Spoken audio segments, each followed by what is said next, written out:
అర్థమవుద్ది అవును బ్రహ్మనాయుడు గారు. Right right మళ్ళీ వస్తాం సార్. సురేష్ గారు మొత్తానికి ఆనంద్ గారు చాలా చక్కగా వివరించారు. పొగిడే వ్యక్తులు ఎవరైతే ఉన్నారో అధినాయకుడు కానీ పార్టీ అధిష్టానం కానీ పొగడతలతో ముంచెత్తే వాళ్ళని ఖచ్చితంగా దూరం పెట్టాలి. ఎవరైతే తప్పుల్ని ఎత్తి చూపుతూ ఎప్పటికప్పుడు అప్రమత్తం చేసేటువంటి కార్యకర్త అయినా నాయకుడైనా ఖచ్చితంగా వారి అభిప్రాయాలను తీసుకున్నప్పుడే ఆ పార్టీ కానీ ఆ నాయకత్వం కానీ ముందుకు వెళ్తుందని. సో ఏమంటారు?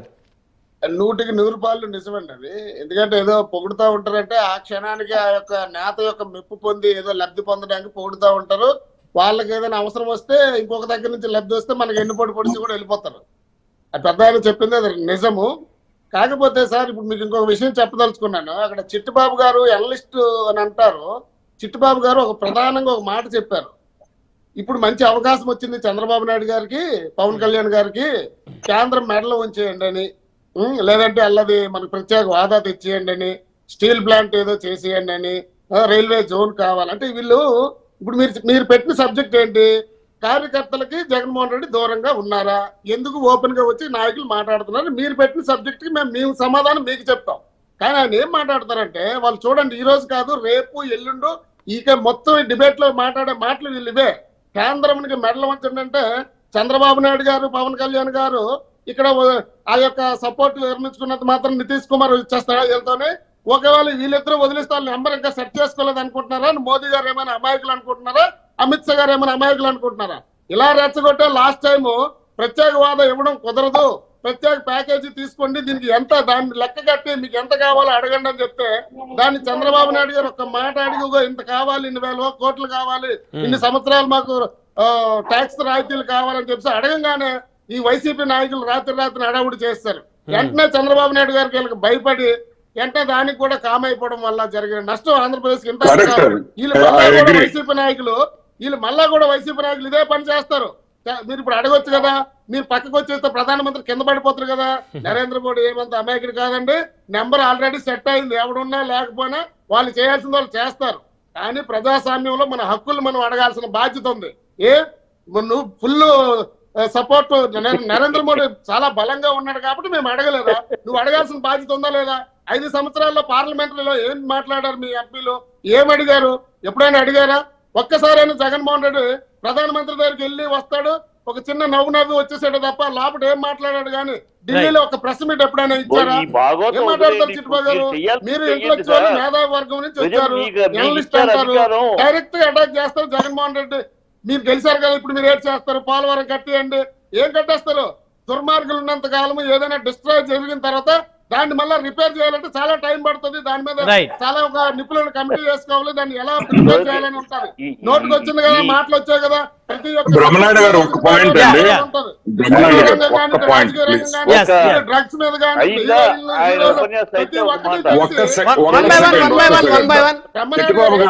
చిట్టిబాబు గారు నేను ఆ విధంగా మీ మీద మాట్లాడకూడదు. I apologise. ఎందుకంటే నాకన్నా వయసులో పెద్దవాడు. I'm sorry. మేబీ నేను ఒకవేళ లైన్ క్రాస్ చేస్తుంటే మై సిన్సియర్ అపాలజీస్. మనం కేంద్రంతో సఖ్యతగా ఉండి మనకి పోలవరం కంప్లీట్ చేసుకోవాలి, రైల్వే జోన్ తెచ్చుకోవాలి. ఇలాంటి ఆల్రెడీ స్టీల్ ప్లాంట్ ఒక మినిస్టర్ గారు వచ్చి దీని ప్రైవేటీకరణకి మేము అడ్డుకుంటున్నాం అని చెప్పేసి ఒక మినిస్టర్ గారు, సాక్షాత్ మినిస్టర్ గారు వచ్చి చెప్పారు వైజాగ్ లో. ఇలాంటివన్నీ చూడకుండా 10-15 రోజులు కూడా కాకముందే అల్లవి ఇచ్చావా, ఇల్లు తెచ్చావా, మీరేం చేశారో తెలీదు, ఎక్కడ అప్పులు తెచ్చారో తెలీదు. గవర్నమెంట్ ఎంఆర్ఓ ఆఫీసులు, సచివాలయాలు ఎక్కడ సెంటు భూమి లేకుండా ప్రతి ఒక్క భూమి పెట్టి తనఖా పెట్టి డబ్బులు తెచ్చేసి ఇప్పుడు ఏమి చేయాలంటే చేస్తారు. ఆగండి, లెక్కలు చేయాలా? మీలాగా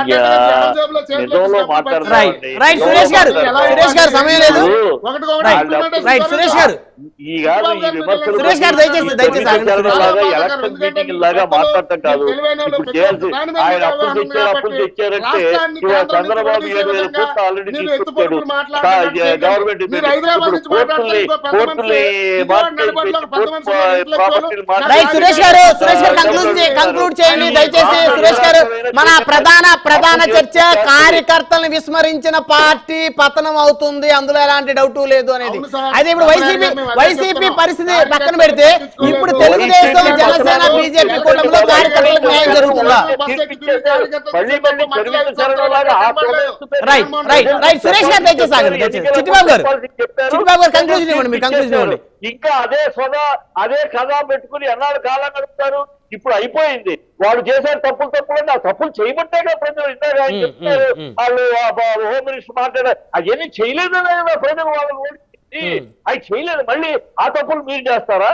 వాళ్ళు చేయలేదని ప్రజలు తప్పులు ఓడించారు, పంపించేశారు, ఇంట్లో కూర్చోబెట్టారు. మరి ఆ తప్పులు మీరు చేస్తారు, అవి చెయ్యొద్దని చెప్తున్నా. పరిపాలన మీద దృష్టి పెట్టండి. ఇంకా ఆ జపాలు మానేయండి, అయిపోయింది. ఎన్నికలప్పుడు మాట్లాడాల్సింది వాళ్ళు తిట్టారు. చిట్టిబాబు గారు 1 minute అండి. ఫర్ ఎగ్జాంపుల్ మీరు అడిగిన క్వశ్చన్ కి తెలుగుదేశం పార్టీ కార్యకర్తల్ని ఏ విధంగా చూసుకుంటుంది అనే దానికి ఈ రోజు ఆల్రెడీ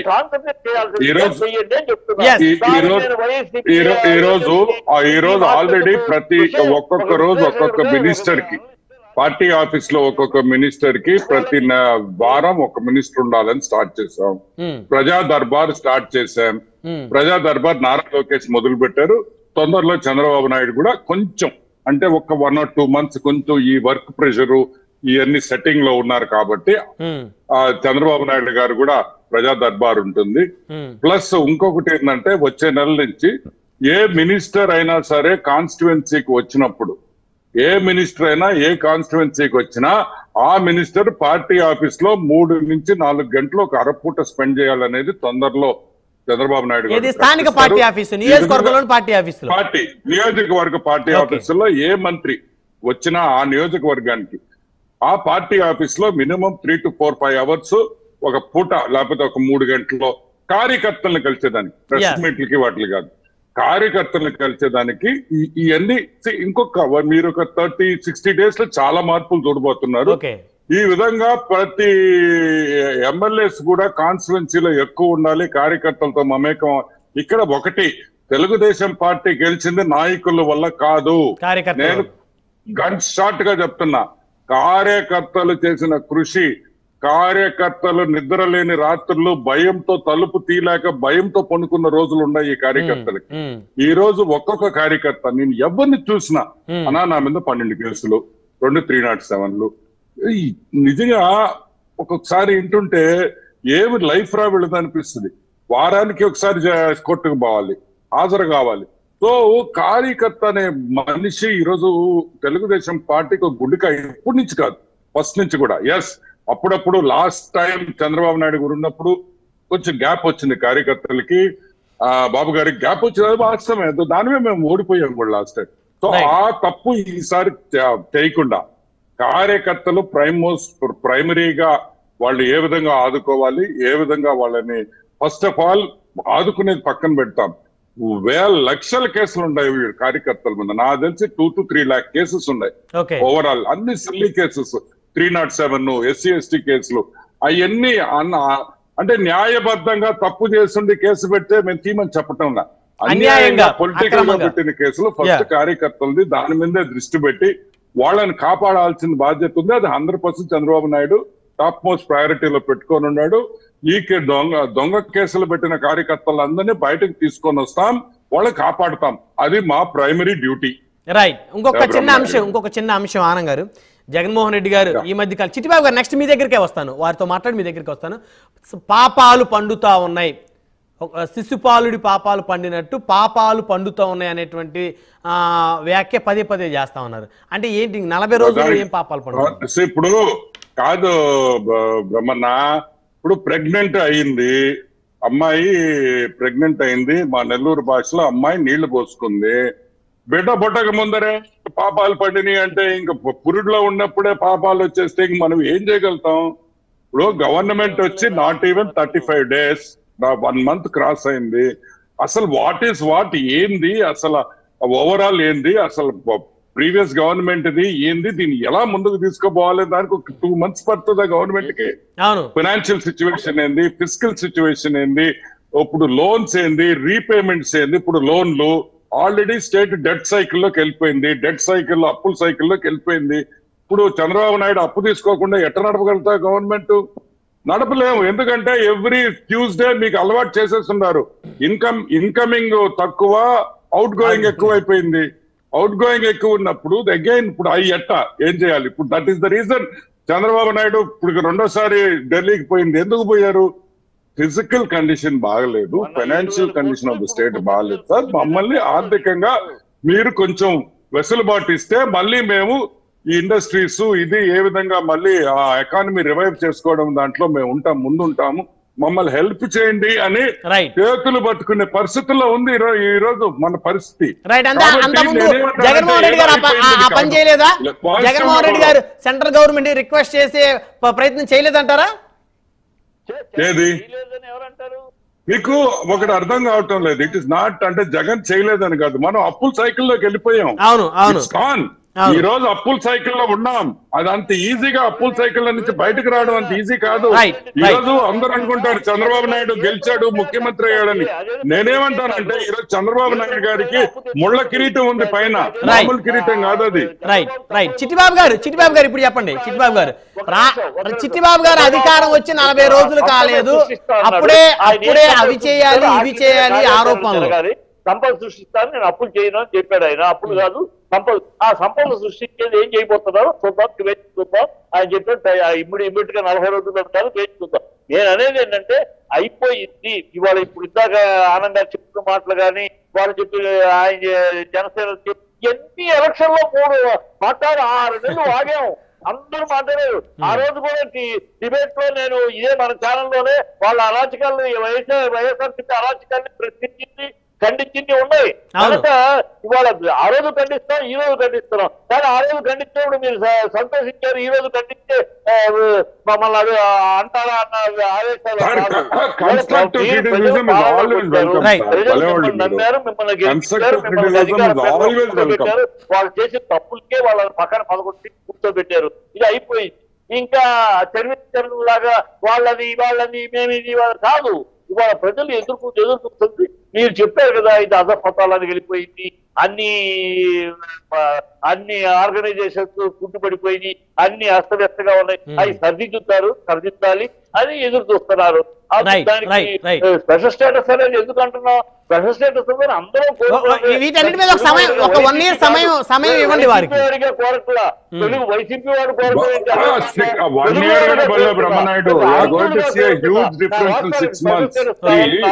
మీకు కావాలంటే ఫస్ట్ ప్రాజెక్ట్స్ స్టార్ట్ కావాలంటే ఇటువంటి ఇరిగేషన్ ప్రాజెక్ట్ స్టార్ట్ అయితే ఎకానమీ రోలింగ్ స్టార్ట్ అవుతుంది. దాన్ని కూడా తప్పదు, జీర్ణించుకోలేకపోతే దాన్ని కూడా జనసేన ఆయన ఏదో మాట్లాడుతున్నాడు. మీరు ఒక మంచిని కూడా సలహాని కూడా జీర్ణించుకోలేదు. అప్పుడే ఆ స్థితికి వచ్చేసారు. ఆ 40 రోజులకి ఒక మంచిని కూడా జీర్ణించుకోలేదు. ఇప్పుడు మీరు ఇచ్చే సలహాలు వాళ్ళు తీసుకోవట్లేదనా? మీరు కోప్పడుతున్నారు చిట్టిబాబు గారు. ప్రజలు ఎన్ని ఆశలతో ఉన్నారు. చిట్టిబాబు గారు మీరు ఒక విశ్లేషకులుగా మీరు ఇచ్చే సలహాలు తీసుకోవట్లేదా ఈ ప్రభుత్వం? చెప్తే కోపం ఏంటంటే బాధ్యత చెయ్యండి. ఇప్పుడు పవన్ కళ్యాణ్ ఆయన సభ్యత్వ స్వాభావం చేస్తున్నారు, మంచిది. ఆయన 2029కి ముఖ్యమంత్రి క్యాండిడేట్ కి వెళ్ళాలి కదా. వెళ్ళాలంటే ఇప్పటి నుంచి తన పార్టీని పెంచుకుంటూ పోవాలి. చిట్టిబాబు గారు ఆపితే చెప్తా సార్. చిట్టిబాబు గారు ఒక్కటి పాజిటివ్ నోట్ ఏంటంటే అట్లీస్ట్ ఇప్పుడు ముఖ్యమంత్రి, మా ఎమ్మెల్యేలు, మా deputy chief minister Pavan Kalyan garu press ని అడ్రస్ చేస్తున్నారు, ప్రెస్ తో మాట్లాడుతున్నారు, ప్రెస్ క్వశ్చన్స్ రిసీవ్ చేసుకుంటున్నారు, దానికి ఆన్సర్ ఇస్తున్నారు. ఈ రోజు జర్నలిస్టులు వచ్చి ఒక ప్రెస్ మీట్ లో వచ్చి ఏ క్వశ్చన్ అయినా అడగొచ్చు. ఇది ఎందుకు చేశారు అని అనే వెసులుబాటు ఈ రోజు ఈ ప్రభుత్వం వచ్చింది. అదే విధంగా చిట్టిబాబు గారు కానీ వీళ్ళందరూ మమ్మల్ని క్వశ్చన్ చేయాలి. మమ్మల్ని constructive criticism is the best criticism. దాన్ని ఎప్పుడు మేము వెల్కమ్ చేస్తాము. మేము ఏ విధంగా తప్పు చేస్తే ఇప్పుడు మీలాంటి పెద్దలు 10 మంది చెప్తే కదా మాలాంటి వాళ్ళకి తెలిసేది తప్పు చేస్తున్నామని. సో నేనేమంటానంటే అట్లీస్ట్ ఆ గవర్నమెంట్ కి ఈ గవర్నమెంట్ కి ఫస్ట్ డిఫరెన్స్ ఏంటంటే ఈ రోజు ఒక హోమ్ మినిస్టర్ అనిత గారు హోమ్ మినిస్టర్. ఈ రోజు అనిత గారు 24/7 ప్రెస్ తో ఇంటరాక్షన్ లో ఉంది. ఫార్మర్ హోమ్ మినిస్టర్ ఎప్పుడైనా ప్రెస్ తో మాట్లాడారా ఈ విధంగా? అవును, లేదు. So that is a welcome change. అవును. అయితే ఇక్కడ ఆనంద్ గారు మీరు చక్కగా ఇప్పుడు విశ్లేషణ చేస్తాం, చిట్టిబాబు గారిని స్వాగతించారు. ఖచ్చితంగా క్రిటిసిజం ఉండాలి, ఉంటేనే మాకు కూడా సమాధానం చెప్తాను. కానీ ఆయన్ని చాలా మంది ఈ మధ్య కాలం అంటే భారతీయ జనతా పార్టీలో టికెట్ ఆశించారు. ఆ టికెట్ రాకపోయేసరికి కూటమి మీద చిట్టిబాబు గారు పెంచుకున్నారని ఆయన ఈ మధ్య కాలం మాట్లాడుతున్నారు. మన టైం బాగుంటే వస్తుంది, లేకపోతే రాదు. సో దానికని ఒక మనిషిని మనం తక్కువ చేసి నేను దానికే క్షమాపణ చెప్పాను. పెద్ద ఆయన నాకన్నా వయసులో ఉన్న వ్యక్తి, ఐఎమ్ సారీ అని కూడా దానికనే చెప్తున్నా. నాకు ఎందుకో I don't feel correct. Right right Chittibabu మన ఇక్కడ విరోధాలు ఏం కాదండి, విరోధాలు కాదు. ఇక్కడ నేను ఒక అనలిస్ట్ గా చెప్తున్నా, మీరు వేరే పార్టీ ప్రతినిధులుగా మీరు మాట్లాడుతారు. నేను అనేది ఏంటంటే అయిపోయిన కథని ఇంకా అది కాదు, వాళ్ళు చెడ్డ వాళ్ళు బాగా ఇంకా ఆ కథ ఎందుకు? ఇప్పుడు మీరు చేయాల్సిన కథ, మీరు చేయాల్సిన పాలన, మీ ముందు ముఖ్య అంశాలు మీరు చేయాల్సి. ఇప్పుడు ఇందాక అన్నారు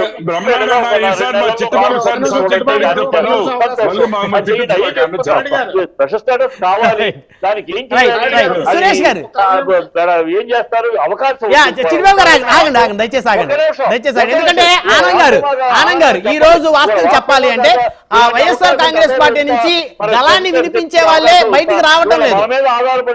ఒక్క నిమిషం అండి చిట్టిబాబు గారు, ఒక్క నిమిషం ఆగండి. 1 by 1 ఆనంద్ గారు, వైఎస్ఆర్ కాంగ్రెస్ పార్టీ నుంచి గళాన్ని వినిపించడానికి ఎవరు ముందుకు రాని పక్షంలో ఈ ప్రభుత్వాన్ని, ప్రతి ప్రభుత్వాన్ని ఖచ్చితంగా ప్రశ్నించాలి లోపాలని. కానీ చిట్టిబాబు గారు లాంటి వ్యక్తులు ఈ రోజు ప్రశ్నిస్తా ఉన్నారంటే ఖచ్చితంగా ఆయనకు మనం అవకాశం ఇవ్వాలి అనేది నా అభిప్రాయం. 10 seconds. నేను అనేది ఏంటంటే ఆనంద్ గారు, ఇప్పుడు అయిపోయింది, మీరు అది వద్దు చేయించండి. ఇప్పుడు మనకు అవకాశం ఉందా లేదా? గతంలో లేదు కదా ఇలాంటి అవకాశం.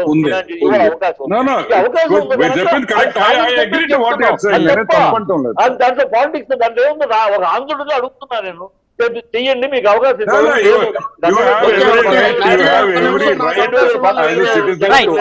సమయం లేదండి, సమయం లేదు. సురేష్ గారు కంక్లూజన్. సురేష్ గారు సురేష్ గారు జనసేన పార్టీ, జనసేన ఇంకా చిట్టిబాబు గారు దయచేసి ఆగండి, దయచేసి.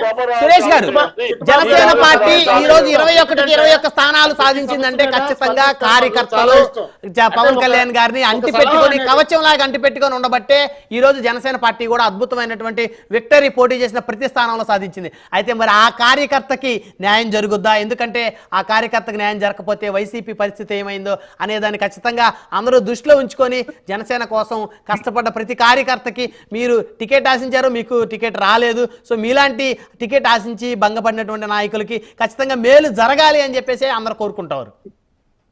సురేష్ గారు ఖచ్చితంగా ఇంతకుముందు అన్న రెడ్డి గారు ఒక మాట చెప్పారు, అందరికీ చేయలేకపోవచ్చు, కొందరికి చేయగలుగుతారు. కానీ ఏదేమైనా కూడా మేము కార్యకర్తగానే మేము పార్టీకి నిలబడతాం. కార్యకర్తకున్న విలువ ఒక ఎమ్మెల్యే కానీ ఒక మంత్రికి కానీ ఈ పదవులు అనుభవించే వాళ్ళు ఎవరికి ఉండవండి. కార్యకర్త అనేవాడు ఎప్పుడు బలమంగా నాయకుడు, అధినాయకుడు ఇష్టపడేది కార్యకర్తలు. మేము అలా కార్యకర్తగా ఉండడానికి మేము ఇష్టపడతాం. అయితే ఒక్క మాట చిట్టిబాబు గారి గురించి చెప్పాలి. ఆయన అంటే మాకు చాలా ఇష్టం. ఎందుకంటే ఎక్కడ రాష్ట్రంలో ఏ సమస్య వచ్చినా దాని మీద గట్టిగా వాదిస్తారు, మాట్లాడతారు. కానీ ఇక్కడికి వచ్చేసరికి ఇప్పుడు ఒక పిలుపులో తేడా ఉంటది. ఎరా మీ అమ్మ మొగుడు ఉన్నాడు అనడానికి, మీ నాన్నగారు ఉన్నాడు అనడానికి చాలా తేడా ఉంది. కానీ అర్థం ఒకటే. కానీ ఇక్కడ నేను ఏమంటానంటే పవన్ కళ్యాణ్ గారు పవర్ స్టారు, ఆయన చాలా నీతివంతుడు కాబట్టి ఆయన చేయాలి. అరే పవన్ కళ్యాణ్ గారికి మంచి సన్నిహిత సంబంధాలు ప్రధానమంత్రి గారితో ఉన్నాయి కాబట్టి, రాష్ట్రం పరిస్థితి బాగోలేదు కాబట్టి ఏదో ఒకటి ఆయన వెళ్ళి మాట్లాడి మన రాష్ట్రాన్ని బాగు చేసుకుంటే బాగుంటుందని చెప్పడం ఒకలాగా చెప్పొచ్చు. ఆయన పవర్ స్టార్ కాబట్టి, ఆయన నీతివంతుడు కాబట్టి ఆయన చేయొచ్చు కదా అనడం ఒక పద్ధతి. అంటే ఆయన చెప్పే మన మనిషిగా చెప్పాలి, రాష్ట్ర మనిషిగా చెప్పాలి తప్ప సన్నాయి నొక్కుడు మాటలు మాట్లాడడం, కేంద్రం దూరంగా చేయాలని ఆలోచన చేయడం. వాళ్ళు ఏమంటే బ్రహ్మనాయుడు గారు ఒక మాట అడుగుతాను, చంద్రబాబు నాయుడు గారు పవన్ కళ్యాణ్ గారు సపోర్ట్ వెనక్కి తీసుకుంటారు, నితీష్ కుమార్ గారు తీసుకుంటారని చిట్టిబాబు గారు హామీ ఇస్తారా? సరే నితీష్ కుమార్ గారు కూడా తీసుకుంటారు. వాళ్ళకి సంబంధించిన ఫిగర్ ఆల్రెడీ వాళ్ళు సంపాదించుకున్నారు అన్న విషయం చిట్టిబాబు గారికి తెలుసా తెలీదా? అంటే రేపొద్దున వైఎస్ఆర్సీపీ కూడా మద్దతు ఇవ్వచ్చు, వైసీపీ ఎంపీలు కూడా మోదీ గారికి మద్దతు ఇవ్వచ్చు వీళ్ళు కనుక వెనక్కి తీసుకుంటే. చర్చల ద్వారానే జరుగుతాయి. మన యొక్క పరిస్థితిని వాళ్ళకి వివరించుకొని పవన్ కళ్యాణ్ గారు ఉన్నారు కాబట్టి సమయం లేదండి. ఏది ఏమైనప్పటికీ కూడా సురేష్ గారు సమయం లేదు. కార్యకర్తకి ఖచ్చితంగా అందరూ అండగా ఉండాలి. ప్రతి పార్టీ ఆ పార్టీకి కోసం పనిచేసిన కార్యకర్తని కాపాడుకుంటేనే ఆ పార్టీ భవిష్యత్తు ఉంటుందనేది ప్రధానంగా మన చర్చ యొక్క ప్రధాన అజెండా. ధన్యవాదాలండి చర్చలో పాల్గొన్నందుకు. ఆనం వెంకటరామారెడ్డి గారు, తెలుగుదేశం పార్టీ సీనియర్ నాయకులు, తిరుపతి నుంచి చిట్టిబాబు గారు, రాజకీయ విశ్లేషకులు మొరాబ్ సురేష్ గారు, జనసేన పార్టీ గజపతి